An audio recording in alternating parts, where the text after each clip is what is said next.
And we're live. What is happening, everybody? Welcome in, Sports Patrick. How we doing tonight?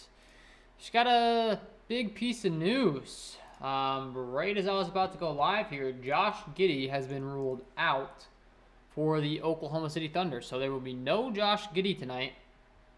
They're already without Lou Dort, so that's certainly going to open up some more usage and stuff. We're going to talk about that as we go along here, but that was not to be expected, and we just got confirmation on that. So Josh Giddey is indeed out. If you had him in your lineups, please do not play him because you will get 0 points. So there's no Josh Giddey in this one tonight.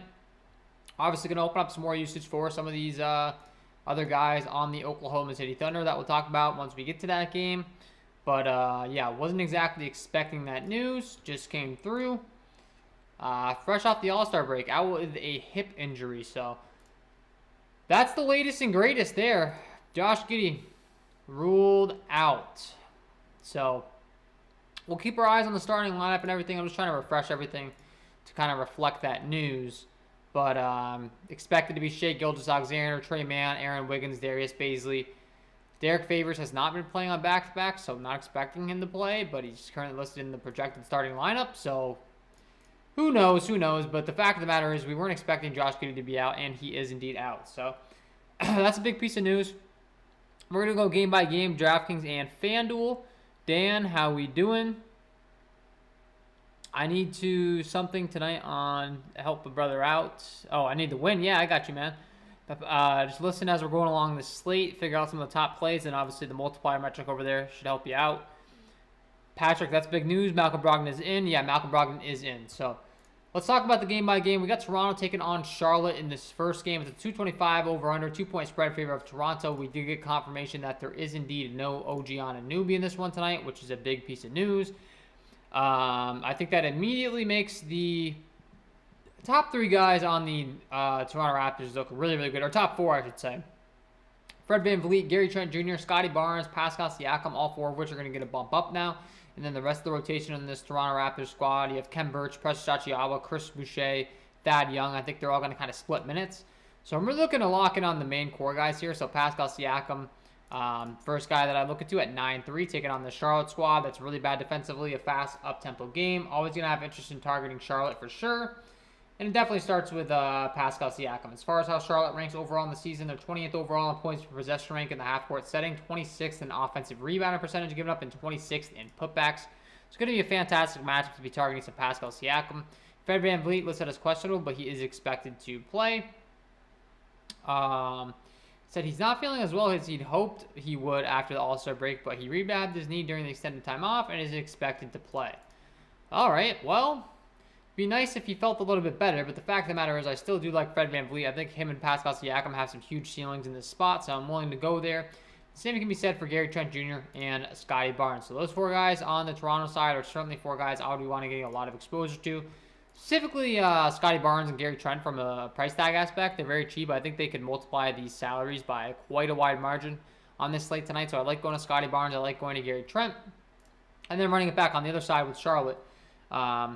It's going to be kind of the same thing. Cody Martin won't have a minutes limit if he plays. That just came through, so that's the latest. But Terry Rozier, Miles Bridges, and LaMelo Ball are the big three that I'm looking to target on the Charlotte side. So kind of similar to the Toronto side that we just discussed, where everyone else is going to be kind of filing through, but we know these three are really solidified in their minutes. That is LaMelo Ball, that is Terry Rozier, that is Miles Bridges. Those three guys really going to be the top candidates that I'm looking to target on the Charlotte side, and that's really where all my exposure is going to be coming in this game. To lead things off. Man, my throat has been drying up lately on these live streams. Sorry. I don't know what's going on there, but I got to drink something. So the San Antonio Spurs taking on the Washington Wizards. Second game on the slate as far as a total in this game. This game comes in right now with a 225 over-under to 3.5 point spread in favor of the San Antonio Spurs. So expected to stay, somewhat close. Expected to be pretty fast up pace here. Kyle Kuzma is certainly going to be the top usage candidate on the Washington side. His price tag has come up to where it's pretty appropriate over here on DraftKings, unfortunately, though. It's a little bit dicey to really want to be getting too much exposure to a Kyle Kuzma on DraftKings. He's got a much friendlier price tag on FanDuel, which we'll talk about second. But overall, he still does have the top usage on this side. But for me in this San Antonio Spurs game, Washington game, I mean, I think I definitely have a lot more interest on the other side for the most part. Rui Hachimura is only 4K. We've seen his minutes really start to increase, though, so he's someone that I'm sure is probably going to garner some ownership on this slate tonight, as he should. I mean, he got up to 27 minutes last time. I've got him projected to play 24 minutes. He's putting up 0.89 DK points per minute on the season at a 4K price tag. That's going to be making him look very, very good for a salary relief option on this slate tonight. So I do like going to some Rui Hachimura. And then running it back on the San Antonio Spurs side, I mean, it's fairly simple. It's DeJounte Murray, it's Jakob Poeltl, and it's Keldon Johnson for me. Once again, those three guys really looking to lock in on as far as the value, and all these other guys on this side. I'm not too sure I'm too intrigued to be going there. I mean, Devin Vassell at 5K, someone that a lot of people have been targeting, I know. Does grade out as a decent play for me overall. I mean, Keldon Johnson at 5.7 would certainly be my second favorite to Devin Vassell as far as the upside at their price tags. So I do like both those guys quite a bit. Fred VanVleet will play. That update just came through. So as expected, he's going to be in tonight. And yeah, other than that, anyone I'm looking to target in this game, it's really those guys. It's Vassell, it's Poeltl, it's Keldon Johnson, it's DeJounte Murray. And on the other side, we did get confirmation that Thomas Bryant was in. If Thomas Bryant was going to be ruled out, Daniel Gafford was going to become one of the top value plays on the slate. We did get confirmation that Thomas Bryant is in. So that value play is not going to open up for us. Bright side, I guess we have it confirmed, but no value there. So Oklahoma City taking on Indiana. We just got confirmation that there is no Josh Giddey tonight in this one. I'm going to refresh and see if he's listed as out now on the DraftKings. No, he's still listed as in. So he's going to be out. The starting lineup right now is expected to be Shai Gilgeous-Alexander, Trey Mann, Aaron Wiggins, Darius Baisley, Derek Favors. I don't believe that's correct because Derek Favors hasn't been playing on back-to-backs, but I don't know. We'll have to keep our eyes on it, I guess, because he's currently listed as the projected starter in this one. It's a 226 over-under. I'm certainly going to have to update my projections with this Josh Giddey news. I would say the most obvious thing is obviously that frees up some more usage to go to a Shai Gilgeous-Alexander, who's 9K on DraftKings. Josh Giddey certainly second in line typically to Shai Gilgeous-Alexander, but the problem is with Josh Giddey in the equation, Shai Gilgeous-Alexander's been playing a lot of off-ball, and it's really limited his upside. So now you take Josh Giddey out of the equation. Shai Gilgeous is going to be running the point guard position, similar to a Devin Booker with no Chris Paul now, which we'll talk about later, which automatically makes him have a lot more upside. He's going to have more assist upside, more scoring upside, more on-ball handling responsibilities, and for that reason, going to be making him look like a much better place in your tournament lineups. Like I said, I'm going to have to be updating my projections to kind of figure out where this is going to make me land overall. But I mean, Theo Maledon at 3.2, I do think becomes a maybe a little bit more of an interesting play now with these guys being out. And also, I mean, Trey Mann, Aaron Wiggins, going to see more minutes. Darius Baisley should see more minutes, more usage. I think Pokusevski off the bench at 4.7 could become a much more interesting play as well, ironically. And this game wasn't really expected to maybe stay close before the news that there was no Josh Giddey. Now that there's Josh Giddey, this game could definitely turn into a blowout. So taking some darts on some of these guys in your tournament lineups, taking some risk and seeing if that could pay off a tournament certainly does make some sense. Pulling their team up from a point per minute aspect here on my sheets, so we can kind of break this down as far as the guys that are going to be getting the biggest bumps up here. I already talked about it with Shai Gilgeous-Alexander, 1.17 DK points per minute on the season. Obviously, that's going to just become even better with there being no Josh Giddey. Darius Baisley, same thing, 0.87. There's no Lou Dort still, so Trey Mann, 0.75 DraftKings points per minute. Pokusevski, we just talked about him. Isaiah Roby, 0.98. If there's no Derek Favors, becomes much more interesting. So, and then you have Aaron Wiggins, 0.67. Ty Jerome, 3.8. Does a pretty good job of producing some fantasy points, but he's not in this rotation right now. So, Pokusevski, Maledon, Isaiah Roby, really the three guys that are coming off the bench. And when you're looking at their fantasy point production, Theo Maledon, not the best, 0.64 DraftKings points per minute. So, I mean, it's really mostly Aaron Wiggins for me, Isaiah Roby, Pokusevski, and then going to some Darius Baisley and Shai Gilgeous-Alexander. I think that's going to make those two guys look a lot better than they did before the Josh Giddey news. So, these were guys that I wasn't even really looking to before this news, and now all of a sudden they could be viable options. So, just running that down through. Chris Duarte still listed as questionable this one on the Indiana side, and he's 5'5", so, I mean, if he's in, that's really just going to more so impact, like, Dwayne Washington, Lance Stephenson, and Kiefer Sykes, but also really the usage that's going to go towards a Tyrese Halliburton and a Malcolm Brogdon. Malcolm Brogdon's returning at 7'1", We don't really know if he's going to have his minutes monitored or not. We haven't gotten any update on that. So, I mean, he's a decent tournament option. Ken Birch is going to start for the Toronto Raptors again. So that just came through, guys. I don't think that's really much of a surprise to anyone. But just so you know, Ken Birch is going to start. Malcolm Brogdon's certainly a valid tournament option in this slate tonight. But we don't really know the minutes. So it's a little bit dicey. Buddy Hield would become a much better play if there is indeed no Duarte. He's already playing a lot of minutes as is at 6'3" on DraftKings, where you get the 3-point bonus for 3-pointers made. I mean, Buddy Hield, we know the kind of upside that he's possessed. He went out there and put up 49 DraftKings points, went 8 for 12 from behind the arc in one of his recent big games. So that's the kind of upside that you're dealing with. He is very scoring reliant, but it's become a much less of an issue when he's playing with the Indiana Pacers because he's been playing massive minutes. On the Kings, when he was so scoring reliant and his minutes were limited, it was really dicey playing Buddy Hield. But now he has all these minutes, so even if he's not shooting the best, he's still going to be out there for a lot of minutes to get opportunities to keep hucking shots up. So, do like going to some Buddy Hield in tournaments for sure.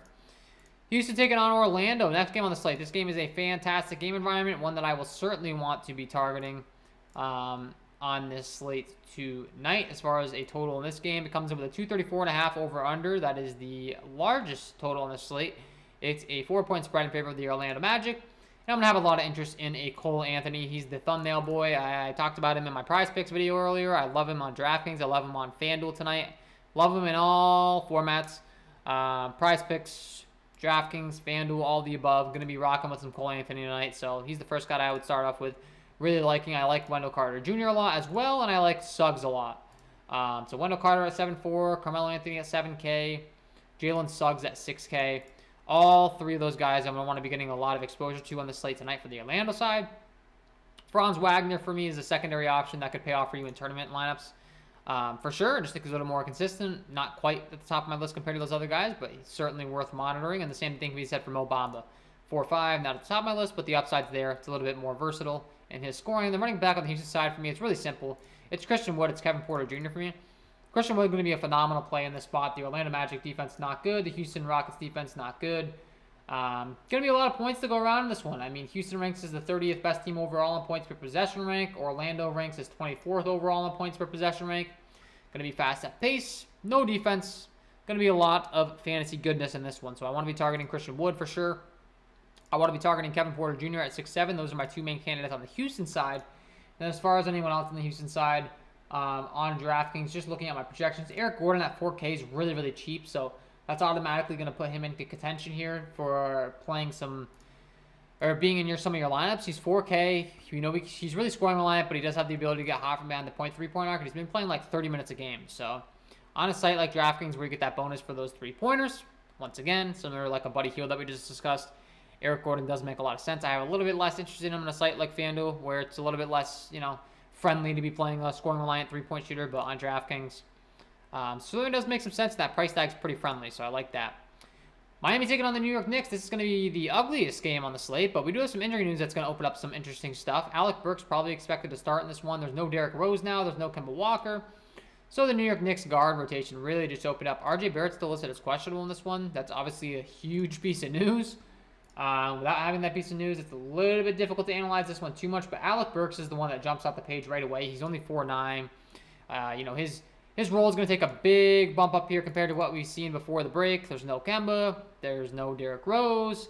He's going to get a lot of minutes, and he's going to produce at a pretty high rate when he does play. He puts up 0.89 DraftKings points per minute in the season. 31 minutes I've got him projected for tonight, which is automatically going to make him pop in my projection model tonight. I also do like RJ Barrett quite a bit if he does play, just from an upside of his price tag. He's only 6'7". I've got him projected for 37 minutes right now.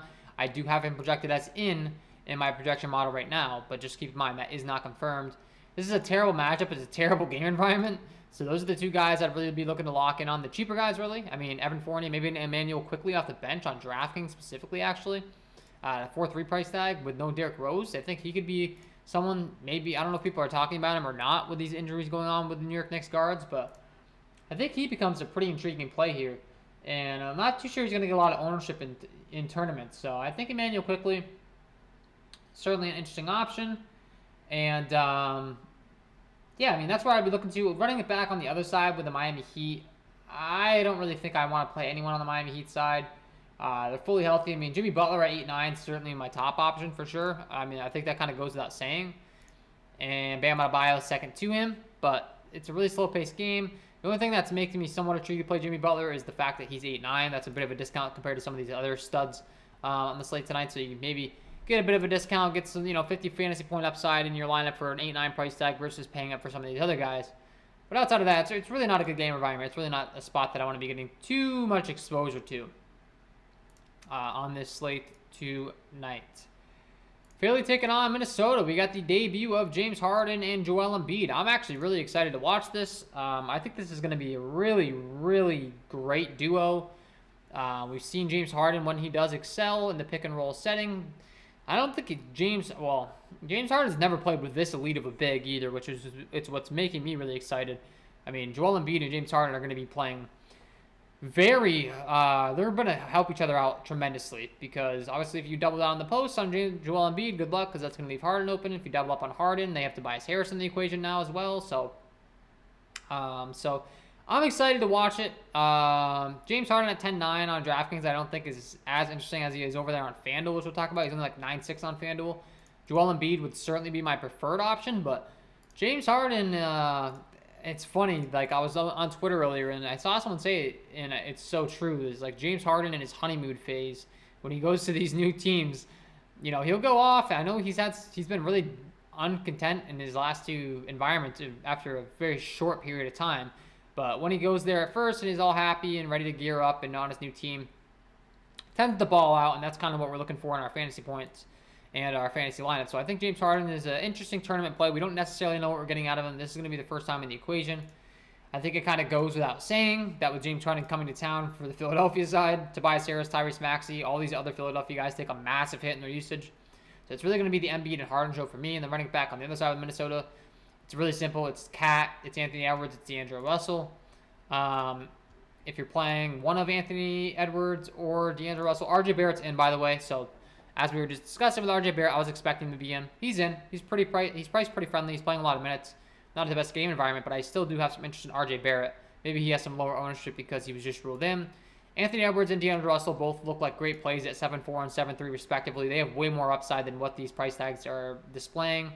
Out of the break, first game back, we saw D'Angelo Russell play 38 minutes. We saw Anthony Edwards play 32 minutes. We saw Karl Anthony Towns play 28 minutes. But he got into some foul trouble with 5 fouls. I think that this big three just plays a ton of minutes. And for that reason, they're always going to be interesting. The secondary option in this game are just a no for me, though. So I'm really looking to load up on the studs in that one. That's about it.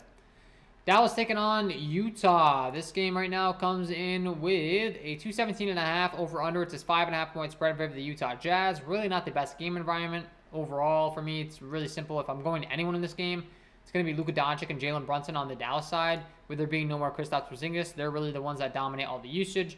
Luka Doncic is priced up to 11-8 though, and he gets to take on a Utah Jazz team that's like one of the worst matchups you could possibly ask for. So I think he's a good tournament play, but it's a little bit dicey. Jalen Brunson, same thing we said for him, 6'9". I think he's interesting. Once again, a little bit less than an ideal matchup, so that's a little bit dicey, but certainly we don't mind going to those guys. And then running it back on the other side, I mean, it's Donovan Mitchell and Rudy Gobert for me. So once again, very condensed. I'm not really looking to go to the secondary options. If you're fading a Donovan Mitchell, I guess you could go to a Mike Conley and a Jordan Clarkson for some positive, leverage off from Donovan Mitchell. That would be pretty much the only reason I do that. But honestly, I mean, with all these guys being healthy now, I'm just not too intrigued to be doing that. So for me, really just looking to load up on the studs in this game if I'm going to anything. And overall, this game's really not the best game environment. So I have a lot more interest in this next one. New Orleans Pelicans taking on the Phoenix Suns. Comes in with a 229.5 over-under to 6.5 point spread in favor of the Phoenix Suns. It's expected to stay close. It's expected to be fast at pace, and the usage is very condensed now on both sides. Devin Booker at 9-2 going to be a phenomenal play with there being no Chris Paul. I talked about it last video. Everyone seems to be talking about it, but for good reason. He's going to be playing a lot more point guard. He's going to have a lot more assist upside, a lot more scoring upside, a lot more usage, all of the above. This guy's upside for the rest of the season. Would not be surprised to see him priced up maybe even more towards like the Luka Doncic territory here soon, because the fact of the matter is he's just going to have a ton of usage now with this new role. So I'm going to just be playing him every single night that I can with this current price tag while I can, and taking advantage because he will be priced up a lot more than this very soon, guys. So take advantage of that. And the same can be said for these other Phoenix guys. We got confirmation that there's no Aaron Holiday tonight, which I think just further solidifies the minutes and upside for a lot of these secondary options. And these secondary options that I'm talking about are DeAndre Ayton, Mikal Bridges, Cameron Johnson, and Jay Crowder. I mean, those 4 guys really do make a lot of sense. Cam Johnson, specifically at 4.8, going to be a phenomenal play at this price tag. You take Aaron Holiday to the equation, he just becomes an even better play to me now that he's in the starting lineup. Mikal Bridges is going to play a ton of minutes as well. He only played 31 minutes last time out. Typically, we'll see him play like up to 38 to 40. That game turned into a blowout, so I would take that low minutes with a grain of salt. I expect him to be back up playing a lot of minutes tonight. And then running it back on the other side with the New Orleans Pelicans. Once again, very solidified usage. We know where it's going. It's Brandon Ingram. It's Jonas Valanciunas. It's CJ McCollum. These guys are a little bit negatively correlated. So if you're playing Brandon Ingram, maybe not the best idea to play CJ McCollum. If you're playing CJ McCollum, maybe not the best idea to be playing Brandon Ingram. I would be willing to play 2 of the 3 of these guys, though. You could play all 3, but most likely they're not all going to get you there. And if you're playing up for CJ McCollum, he's priced up enough to where, it doesn't really make sense to probably play both Ingram and Valanciunas. You probably want to pick one of those guys if you're making multiple lineups tonight. So that would be my approach there in this one.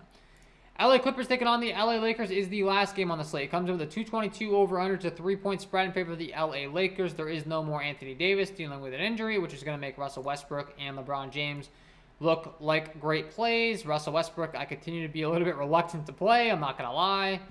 The guy just can't shoot the ball, so it makes it kind of tough on a site like DraftKings. He's more viable on FanDuel. He's a lot cheaper over there, which we'll talk about. Even on FanDuel, I'm a little bit reluctant to want to play him.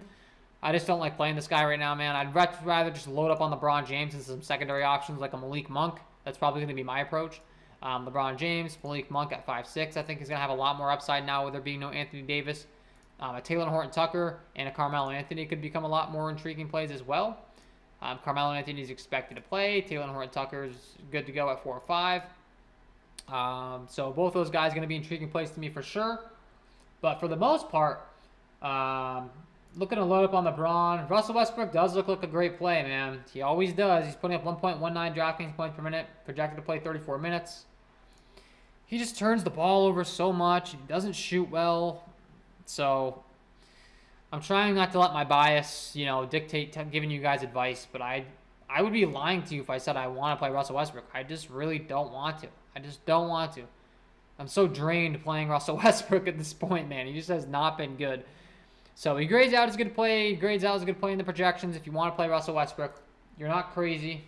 You might be crazy, but it is what it is, man. You got to play someone. So certainly like him. And from a projection aspect, I like him. I don't like him. I'm probably not going to play him, but LeBron James is definitely my preferred option. And yeah, that's a pretty good overall breakdown of this slate on DraftKings.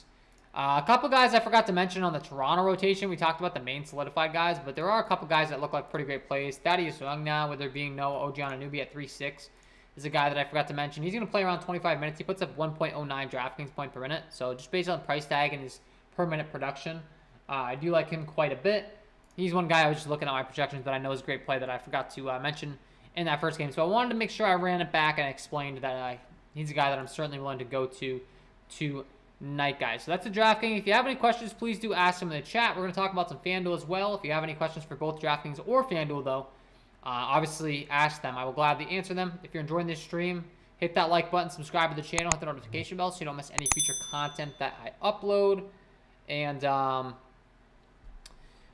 I want to make sure I get to these questions. Patrick says, let's smash the like button. Yes, sir. I appreciate that, Patrick. Jigga says, my lock of the night. Yeah, man. I'll give you a lock of the night on the fly like I always do, but I don't really have an official one because I didn't make a video earlier. But, yeah. Thoughts on Podol? I like Jakob Podol, but I would like him a lot more if his minutes weren't so limited now with Zach Collins in the equation. Jakob Podol's minutes have started to go down. He's still playing 30 minutes a game. He's in a really great matchup, but it'd be nice to see him play like 35, around there. With the price tag and the upside and the matchup and everything, he's certainly a great play.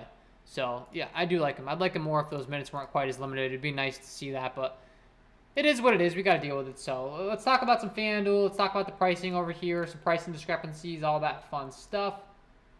Russell Westbrook's the first guy. I just talked about it, but he's a lot cheaper over here on FanDuel. They're pretty much begging you to play him at 7K. Once again, I really don't want to, man. I really don't want to. Look at his recent production. 31, 36, 28, 20, 31, 39, 45. Like, I guess if he goes out there and puts up 40, 45, you're going to be pretty content with that at 7K. But there's some other options, I think, that are cheaper than him, such as a Cole Anthony, that I would much rather go to Cole Anthony, man. Russell Westbrook, 7K. Cole Anthony, 6-1. Like, I'm going to Cole Anthony all day long. Not even close in my mind. Are you kidding me? Like, Cole Anthony, I think, could outscore Russell Westbrook at a discount. Like, it's a phenomenal matchup taking on a Houston Rockets team that's the worst defense in the league. I'm loading up on Cole Anthony. I love him in all formats. So, for me, I'm just going to go to Cole Anthony over Russell Westbrook. If it bites me, it bites me. I can't do it, man. I can't do it. I can't do it. I think Russell Westbrook's going to be popular. I am getting most of my exposure over here on FanDuel tonight. So, speaking from what I'm building, I'm going with Cole Anthony, man. So, that's going to be kind of my approach there. Some other guys over here on FanDuel, I mean, we talked about it. Devin Booker at 9K, I think is going to be a phenomenal play over here on FanDuel. The usage is just going to be way up. Once again, I don't think that his price tag stays this low for very much longer, so I want to capitalize on that. We got confirmation that there's no Josh Giddey, so I'm going to have to kind of look at how that's impacting my projections. I still got to update these to see if I can get a quick sneak peek on the back end of my numbers crunching. Aaron Wiggins is minimum salary over here, so he's looking like a pretty great play now for salary relief at 3.5. So if you want to go to Aaron Wiggins, I certainly think that makes some sense. On the season, as far as his fantasy point production, we already kind of went over it as far as DraftKings, but let's look at the FanDuel aspect for this Oklahoma City squad. On a permanent basis, let's see, OKC, Wiggins, he's putting up 0.67 FanDuel points per minute. Jalen McDaniels ruled out. Nick Richards ruled out. All right, so that's interesting. No Jalen McDaniels and no Nick Richards. So that's the latest and greatest for the Charlotte side. That's two guys in the rotation that they weren't really expected to play, though, so that's not really swinging me. It's not really changing too much for me. I will say, though, the Charlotte Hornets bench is really thin right now, which is kind of intriguing. This is something I haven't touched on, so that kind of makes the minutes more solidified for like a PJ Washington, a Montrezl Harrell, a Kelly Oubre, and a Cody Martin. Those four guys, so I kind of think that's interesting. Cody Martin is not expected to be on a minutes limit. We just got confirmation on that. And he's pretty cheap, man. So I actually think that some of these reserve options on the Charlotte Hornets could be kind of sneaky in our tournament lineups. And honestly, I hadn't really thought about it too much until we just got confirmation on that. But it's kind of interesting. That might be something that we could go to some low-owned guys. So I just wanted to bring that up real quick. But anyways, back to the top plays on FanDuel. Another guy on FanDuel that I'm really going to like is Scotty Barnes. I like Gary Trent. I like all the Toronto guys. We talked about it with the confirmation that there's no OG Anunoby. But Scotty Barnes is only 5'8" over here. I think he's a great play. I also talked about some Mikal Bridges at 5'6", with him getting a bump up in usage on the Phoenix side. I talked about Cole Anthony. Donovan Mitchell. I think Shai Gilgeous-Alexander at 8'9" is a much better play now with there being no Josh Giddey. So he's someone that I really wasn't all that intrigued about, honestly, before. But he becomes much more interesting now with there being no Josh Giddey. He should get a lot more bump up in usage. He should have a lot more on-ball handling responsibilities. And for that reason, he might be someone that I'm actually loading up on now that I really wasn't considering throughout the day. So Shai Gilgeous-Alexander becomes a much better play. Like I said, Wiggins is going to become a much better play as far as salary relief on the Oklahoma City side. I do think that this ironically makes Darius Bazley a better play as well. Just going to get more usage. He's 6'5" at the small forward, power forward position on FanDuel. And, I mean, you take Josh Giddey out of the equation, you know, someone's going to have to score. They have a 109.5 implied team total. Aaron Wiggins, Trey Mann, Darius Bazley. Certainly interesting options. We just got confirmation that Dwayne Dedmon is ruled out. So that's another piece of news here. We got some news filing in. There is no Dwayne Dedmon tonight, guys. What does that impact? Not too much, I don't think. So for me, 3,500 Dwayne Dedmon on Miami. What does that do for us? I don't know. Nothing really. I mean, we're going to see PJ Tucker minutes. So I guess maybe if you just feel more confident in PJ Tucker at 3-8. But it's a really slow-paced game. It's a really ugly game environment. PJ Tucker is really cheap over here on FanDuel, actually, though. He's only 3-8. Plays like 30 to 40 minutes a game. Not bad, not bad. I mean, PJ Tucker's not really the best fantasy point per minute producer, but I don't hate it. I don't hate it. So if you want to go to some PJ Tucker, Malik Monk is another guy I talked about earlier in the stream, because with there being no more Anthony Davis, with Russell Westbrook not being able to shoot the ball, they're going to need some scoring somewhere. And I think Malik Monk's kind of the guy that's been supplying that scoring for them throughout the whole entire season. So I do think Malik Monk is somewhat interesting at 4-9 for sure. And yeah, I mean, Pascal Siakam on Toronto becomes a lot more interesting with there being no OG Anunoby. So I talked about him. Kyle Kuzma at 7-6. His price tag's much friendlier over here on FanDuel than it is on DraftKings. So definitely willing to get a lot more exposure to Kyle Kuzma on FanDuel. Wendell Carter at 7-3 I think is a great play. Christian Wood, a phenomenal play as well. I talked about him on DraftKings. On FanDuel, he has power forward eligibility, 7-8. Gets to take on this Orlando Magic squad. Really, really great play over here on FanDuel for sure. Isaiah Roby at 6K, if there is indeed no Derek Favors, could become an interesting play. He does have some pretty good fantasy point per minute production. His price tag's come up a bit, which is a little bit dicey, but he would be viable. Pokusevski off the bench at 5K now, with there being no more Josh Giddey. Maybe he becomes a little bit more interesting, but I don't know. I think it's more directly correlated with Wiggins, who I talked about. He's minimum salary. So yeah, I mean, that's kind of an overall breakdown of this slate, guys, on DraftKings FanDuel. James Harden's a lot cheaper over here on FanDuel as well. I had mentioned that. He becomes a lot more interesting. And then, I mean, Anthony Edwards and D'Angelo Russell are great plays as well. They just continue to be priced very reasonably on FanDuel. 7-6 for Anthony Edwards. D'Angelo Russell 7-5, I believe. That's a really fast up-tempo game environment. It's a 229 over-under, so. Yeah, and then Brandon Ingram and Jonas Valanciunas as well. 7-7 for, I'm sorry, actually, that's DraftKings pricing. Brandon Ingram and Jonas Valanciunas are also continue to be priced pretty reasonable in the low 7K range. 7-4 for Brandon Ingram. Jonas Valanciunas is in the low 7K range as well. So those are some guys to be looking to on FanDuel specifically. So that's a little bit overall breakdown, guys. We can break into a question and answer segment now. If you have any questions, please do ask them. We got 15 people in here, only 5 likes. If you're enjoying the stream, guys, hit that like button, subscribe to the channel, hit the notification bell. If you haven't signed up for Prize Picks, they are the sponsor of the program. I have been covering Prize Picks every single day on the channel as well. Go ahead, head on over there to Prize Picks, sign up using that promo code KJK DFS, and you'll receive an instant match deposit up to $100. I do also offer a premium content package for Prize Picks and DraftKings and FanDuel, and a combo package if you play all the above, if you want to go ahead and check those out. But if you have any questions, please ask them, because this is the part of the program where I'd like to just go over those questions, answer them all before I let you go. DraftKings FanDuel, if you can tell me if you're playing on either DraftKings or FanDuel, and if you're playing in a tournament or a cash game environment, that would greatly help me to be able to help you out. Dan says his lock is Westbrook. Yeah, I don't know about that. Yeah, I didn't give you my on-the-fly lock, so I guess I could do that. My on-the-fly lock on DraftKings and FanDuel. Well, first of all, I have to update my projections. So while I do that, I'm going to be taking a break here on the game-by-game breakdown stuff, but I'm going to be looking at the questions. So ask all your questions now.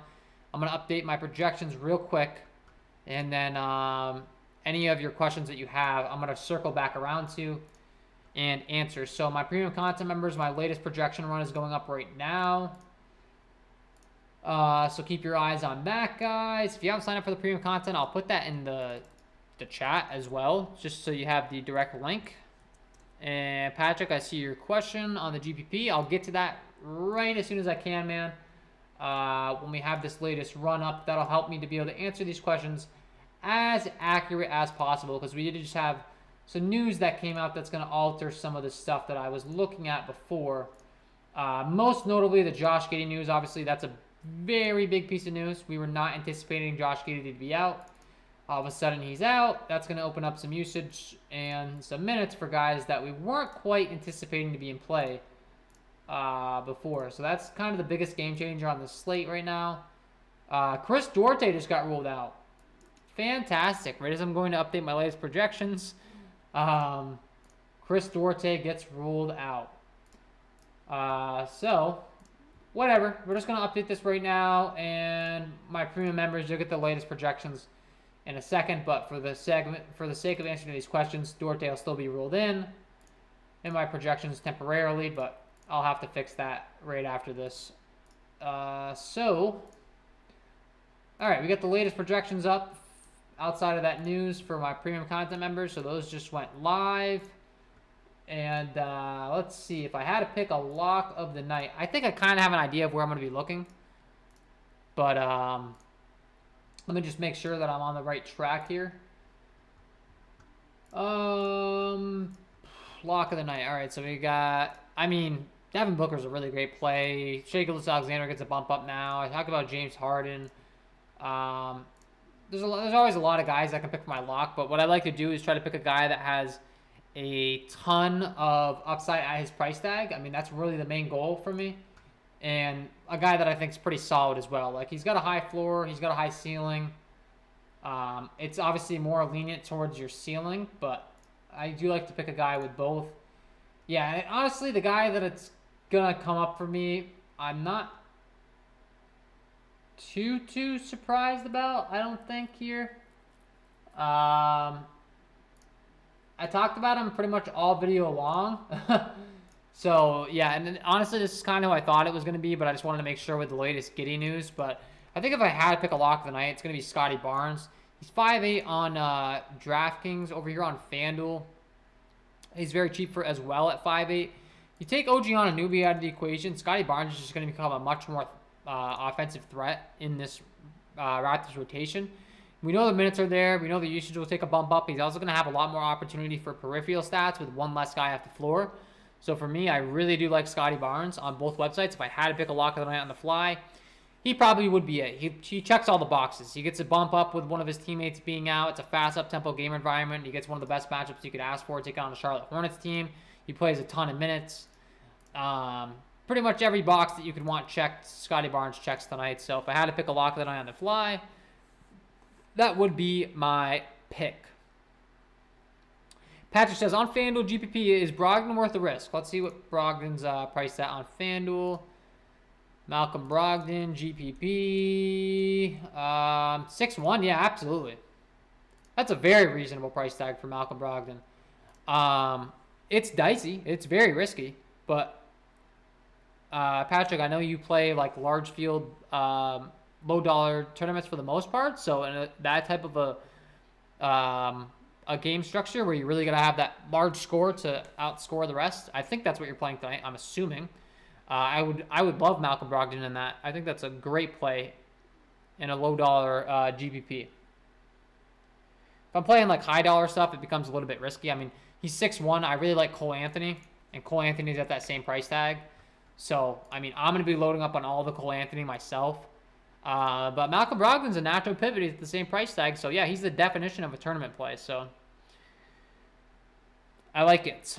AJT says, prize picks lock, ? Prize picks lock? Cole Anthony over points. I love the Cole Anthony over points.